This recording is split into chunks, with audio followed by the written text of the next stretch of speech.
As the cars go racing by and the fan blows, can you hear that clock going tick, tick, tick, tick, tick, tick, tick, tick, tick, tick, tick, tick, tick, tick, tick, tick. I can hear it. And that clock is ticking away, and it tells me that it's after 11 o'clock. And guess what that means? It means it's time for your favorite show and mine, Countdown to Armageddon. And I am your host, Publius, bringing you the latest, the greatest, and the other things that just really annoy the hell out of me. And so I can help you get annoyed too. In today's episode, we're going to talk about an article that came out in the Washington Post on, it looks like May 4th? I can't read the date. 4 days ago.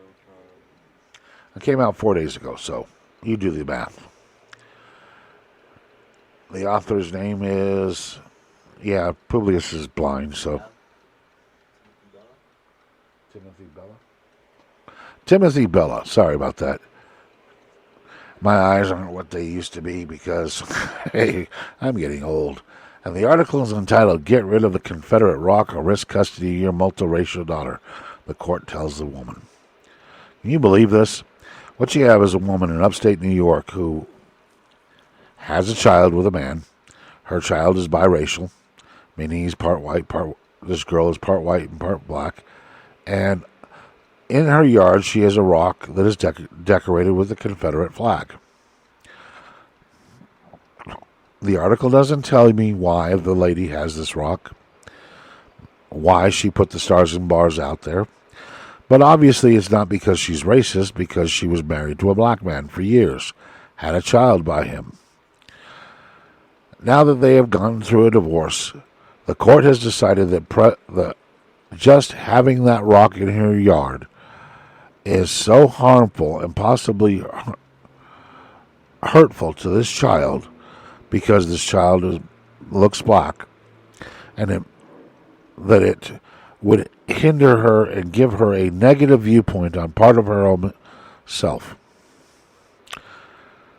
And the New York Supreme Court on Thursday ordered this woman to get rid of the rock, or there would be a change in circumstances to the child custody of her child. That's big legalese for do it or we're taking your kid away from us. Now, this was a unanimous 5-0 decision that this woman, who's been only identified as Christy Beebe, she's protected in her First Amendment right to have it, but they're going to punish her for it anyway. Because, after all, just the mere presence of this rock is going to harm this little girl. I'm sorry.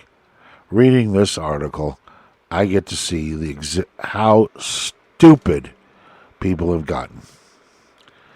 If the very presence of a Confederate flag is going to be harmful to you, then you have problems. And it goes the other way too. If the idea that someone's got a rainbow flag and that's flying in their yard and that's harmful to you, then you got an issue. Words are not harmful. Words are not violence. This very idea that, you're hurting them. No, I'm not. They're letting themselves be hurt. One of the reason why the old phrase, sticks and stones may break my bones, but names will never hurt us, was true, was that you only got hurt by these words if you allowed them to hurt you. Somebody calls Publius a jerk, and you know what Publius says? Thank you. You want to call me worse names? I'm probably going to thank you even more for those. Why? Because why should I care what your opinion is? That this woman has got a rock in her yard that's got the Confederate flag on it. Okay, maybe she was born in Georgia. Maybe her family is Southern. It doesn't necessarily mean they're racist. The very idea that the Southern flag is racist is stupid. It's disingenuous. It's just like the same stupid theory that the Civil War was fought over racism. Wasn't. That was not the main motivator. The main motivator was economics. Trust me, you did not get all these people to go out there and fight to stop slavery. Slavery was a secondary issue, and it was later used as a propaganda piece. You don't believe me? Go read the facts. Abraham Lincoln did not give a shit about the slaves. Number one, he didn't think black people were equal to white people. But what he did care about was power.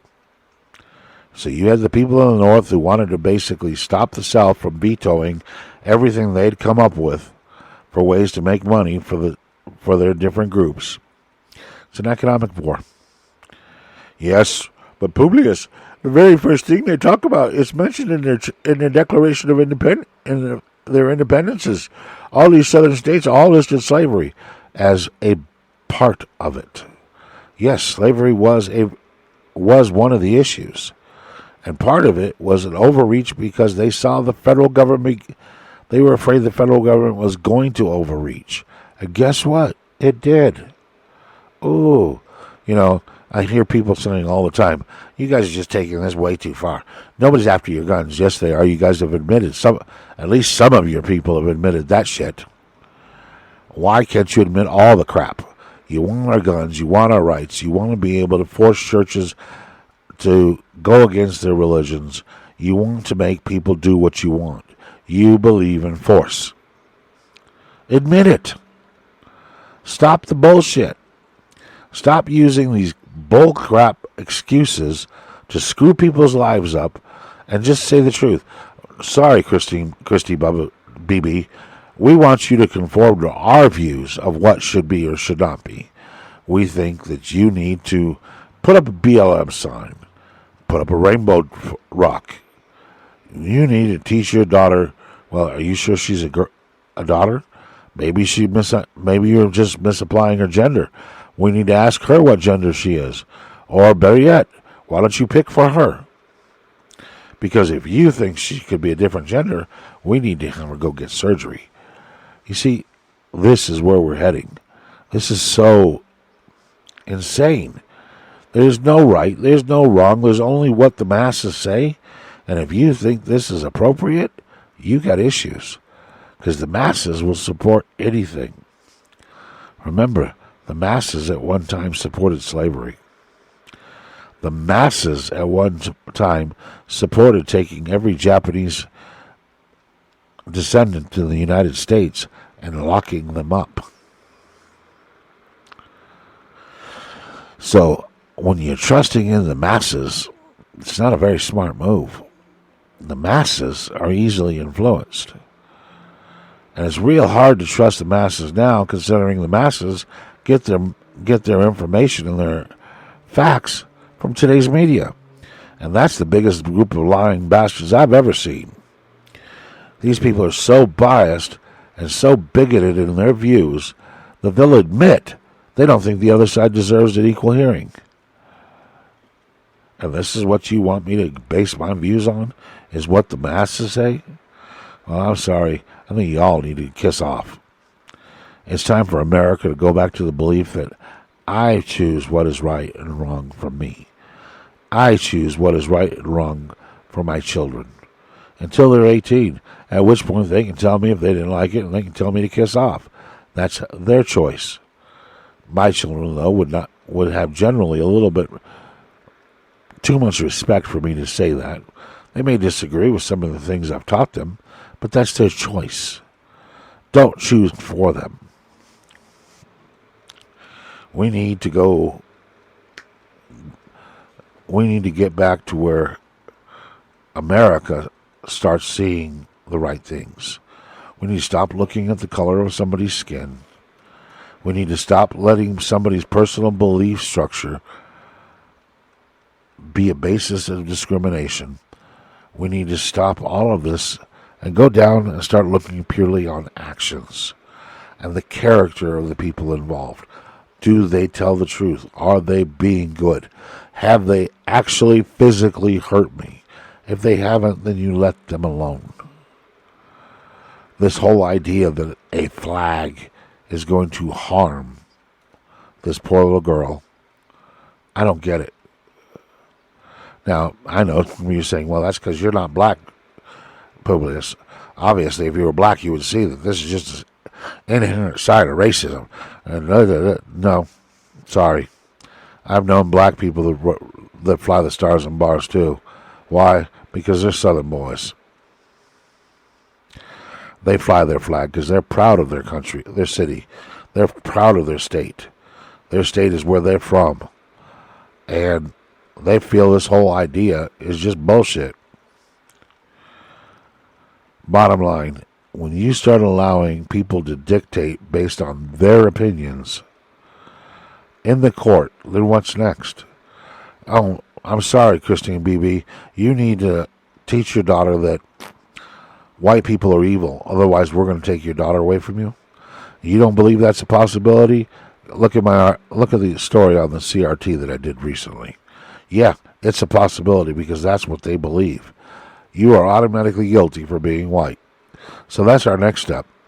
Then finally it'll get to the point where, we have a black man or a black woman and a white person. Well, custody automatically goes to the minority because we can't have that evil white person influencing things. That's where we're heading. Now the question is, are you going to sit back and let this shit happen? Because when you do, and when someone finally says enough is enough, are you prepared for the consequences? There's been a lot of talk about that civil war happening. And guess what? I think it's about to. So, all right. That's enough doom and gloom from Publius for the day. Hope you guys have a great week. Please enjoy yourselves out there. Don't forget to like this episode, share this episode, and definitely subscribe to the channel. Hit that notification button because you never know when I'm going to put out a new episode. When you do, get your notifications, enjoy yourselves, and remember, if you're on BitChute, you get them dropped in a single episoding or a single. Hey, I'm like Netflix when it comes to BitChute. Everybody else gets it scheduled. So I hope you enjoy yourselves. Remember, you can donate and support my channel. All you got to do is either go through this platform or follow the links down in the description of this episode. You guys have a great day, and remember, I know it's dark out there, but if we unite and we stop letting people try to divide us, we can change things. It's up to you. Y'all have a good week.